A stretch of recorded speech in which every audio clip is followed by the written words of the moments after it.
Honorable Donald John Trump.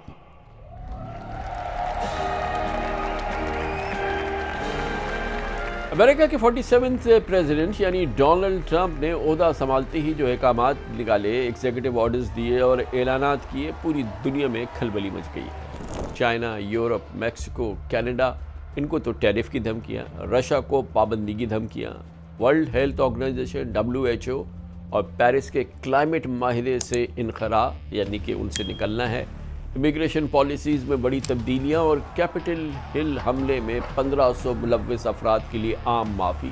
امریکہ سمیت پوری دنیا میں سنسنی پھیل گئی ہے۔ لگتا ہے ڈونلڈ ٹرمپ نے امریکہ کو عظیم تر بنانے کے پروگرام پر پوری شدت سے عمل درآمد فوری شروع کیا۔ انتخابی مہم کے دوران کیے گئے وعدوں پر 2 دن میں ہی عمل کرنا شروع کر دیا۔ اپنے پہلے خطاب میں بھی ٹرمپ نے اس عزم کا اظہار کیا کہ وہ امریکہ کو دنیا بھر کے لیے ایک مثال بنا دیں گے۔ The golden age of America begins right now.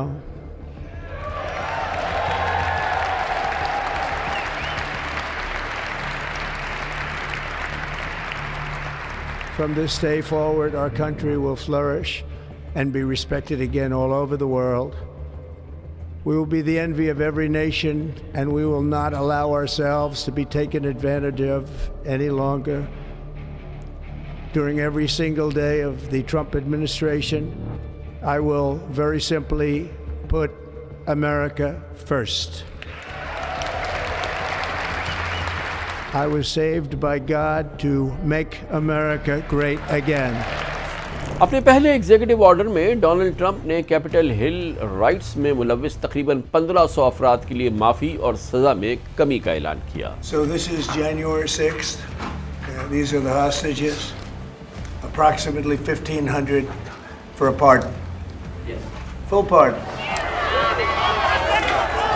جنوری 2021 میں ڈونلڈ ٹرمپ کے ہزاروں حامیوں نے 2020 کے صدارتی انتخاب کو مسترد کیا تھا اور امریکی قانون ساز اسمبلی پر دھاوا بول دیا تھا، اور یہاں شدید توڑ پھوڑ ہوئی تھی جس کو پوری دنیا نے دیکھا تھا۔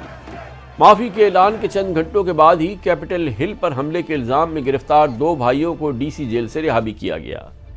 ان دونوں ملزمان کو پچھلے ہفتے 2 سال 6 ماہ قید کی سزا ملی تھی، اور ٹرمپ نے اس فیصلے نے قانون کی حکمرانی اور احتساب کے حوالے سے امریکہ میں ایک نئی بحث چھیڑ دی۔ اپسوس پول کے مطابق 58% امریکنز ڈونلڈ ٹرمپ کے اس فیصلے سے متفق نہیں ہیں۔ امریکن ہاؤس آف ریپرزینٹیٹوز کی سابق چیئرمین نینسی پیلوسی نے بھی ٹرمپ کے احکامات کو امریکی عدالتی نظام اور آئین کے حفاظت کے لیے نقصان اٹھانے والے بہادروں کی توہین قرار دیا۔ ایک اور اقدام بھی ٹرمپ کے خلاف تنقید کا سبب بن رہا ہے، جن میں بائیڈن ایڈمنسٹریشن کی ان 1000 افراد کی برطرفی شامل ہے جنہیں ٹرمپ اپنے امریکہ کو عظیم ترین بنانے کے نظریے سے متفق نہیں سمجھتے۔ بطور صدر ٹروتھ سوشل پلیٹ فارم پر اپنے پہلے پیغام میں ٹرمپ نے مختلف وزارتوں سے منسلک 4 افراد کو برطرف کرنے کا اعلان کرتے ہوئے لکھا، "You are fired."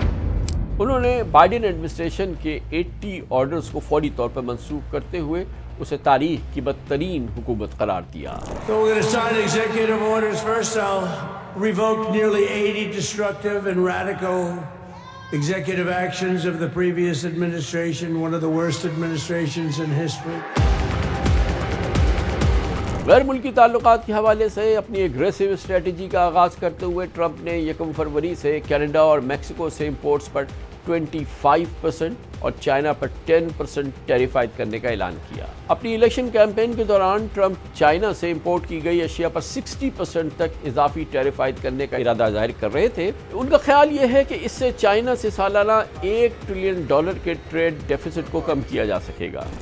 اس معاملے پر ہم نے بارہا چین کا موقف پیش کیا ہے۔ ہم ہمیشہ یقین رکھتے ہیں کہ تجارتی جنگوں اور ٹیرف کے جوابی اقدامات میں کوئی فاتح نہیں ہوتا۔ چین نے ہمیشہ اپنے قومی مفادات کا مضبوطی سے دفاع کیا ہے۔ We will stay steady. We will stay steady on focusing on defending both Canadian interests, but also on defending the economic relationship between Canada and the US itself. We know that a win-win or a win-win-win is not just possible, it is desirable. And our focus is remaining calm, remaining strong, and responding as necessary to actions by the United States. جبکہ کل نئے American president نے Europe پر بھی tariff عائد کرنے کا اعلان کر دیا ہے. اس کے علاوہ یوکرین سے مذاکرات نہ کرنے پر رشیا پر بھی مزید سینکشنز لگانے کا عندیہ دیا ہے. Zelensky wants to make a deal. I don't know if Putin does. He might not. I don't know. He should make a deal. I think he's destroying Russia by not making a deal. I think Russia's going to be in big trouble. Tariff کے ساتھ green land اور پیناما کے control جیسی دھمکیوں کے پیش نظر Europe بھی Trump کے اقدامات کو بہت سنجیدگی سے دیکھ رہا ہے. فرانس کے وزیر اعظم نے تو وارن کیا ہے کہ یورپ اور ہم نے ٹرمپ کے خلاف کچھ نہ کیا تو کچھ لے جائیں گے. ڈونلڈ ٹرمپ نے پیرس کلائمیٹ چینج معاہدے سے دستبرداری کے ایگزیکٹو آرڈر پر پہلے ہی دستخط کر دیے ہیں، جس کے تحت امریکہ آلودگی اور عالمی درجہ حرارت میں اضافہ روکنے کے اس کام کرنے والی اس بڑی عالمی تنظیم کا مزید حصہ نہیں رہے گا. یونائٹڈ نیشن، یورپی یونین، فرانس اور چین سمیت پوری دنیا نے اس فیصلے پر شدید ریزرویشنز کا اظہار کیا ہے. خیال رہے کہ اپنی پہلی ٹرم کے دوران بھی ڈونلڈ ٹرمپ نے اس معاہدے سے دستبرداری اختیار کر لی تھی، لیکن ان کی جاتی ہی جو بائیڈن نے بطور صدر پہلے ہی دن 2021 میں اس معاہدے میں دوبارہ شمولیت اختیار کی تھی. صدر ٹرمپ اور ان کی انتظامیہ آنے والے برسوں میں توانائی، موسمیاتی تبدیلی، تجارت، خارجہ اور سیکیورٹی سمیت دیگر کئی معاملات پر دنیا کو انگلیوں پر نچائیں گے. صدر ٹرمپ نے کل دوبارہ یہی بات کہی. ہم ان سب کا سامنا کر سکتے ہیں اور کریں گے.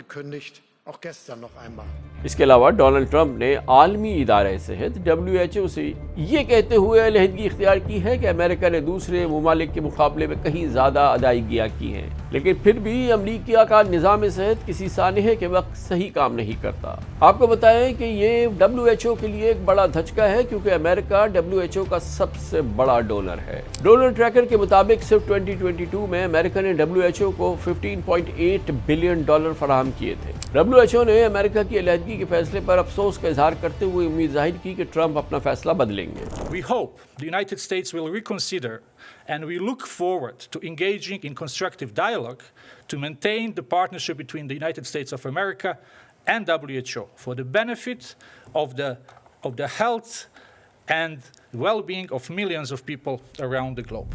امیگریشن اور بارڈر سیکیورٹی کے حوالے سے بھی ٹرمپ نے اپنے سب سے بڑے وعدے پر عمل کرنا شروع کر دیا ہے. ایک ایگزیکٹو آرڈر کے تحت پولیٹیکل اسائلم اور غیر قانونی تارکین وطن بچوں کے امریکہ کی شہریت دینے کا سلسلہ ختم کر دیا گیا ہے.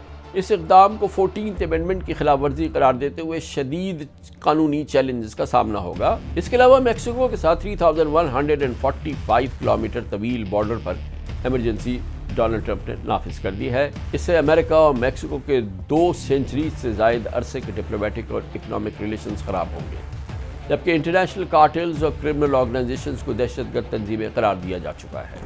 All illegal entry will immediately be halted, and we will begin the process of returning millions and millions of criminal aliens back to the places from which they came. We will reinstate my Remain in Mexico policy.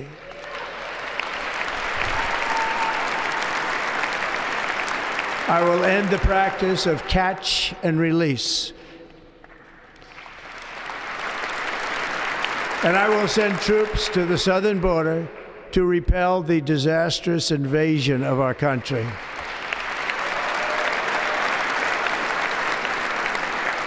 Under the orders I signed today, we will also be designating the cartels as foreign terrorist organizations. Trump کی social policies بھی اس وقت شدید تنقید کی زد میں ہیں، جس کے تحت نئے صدر نے ہم جنس پرستوں پر بجلیاں گراتے ہوئے اعلان کیا ہے کہ امریکہ میں صرف 2 جینڈرز، میل اور فیمیل ہیں. اس کے علاوہ کسی تیسرے جینڈر کو تسلیم نہیں کیا جائے گا. یہ executive order state and homeland security کے سیکرٹریز کو یہ یقینی بنانے کا پابند کرتا ہے کہ پاسپورٹ، ویزے اور دیگر آفیشیل ڈاکیومنٹس میں صرف مرد اور عورت کو ہی جنس کے طور پہ ظاہر کیا جائے. اس اقدام کو امریکہ میں انسانی حقوق کے وکلاء اور گروپس نے فوری طور پر چیلنج کرنے کا عزم بھی کیا ہے.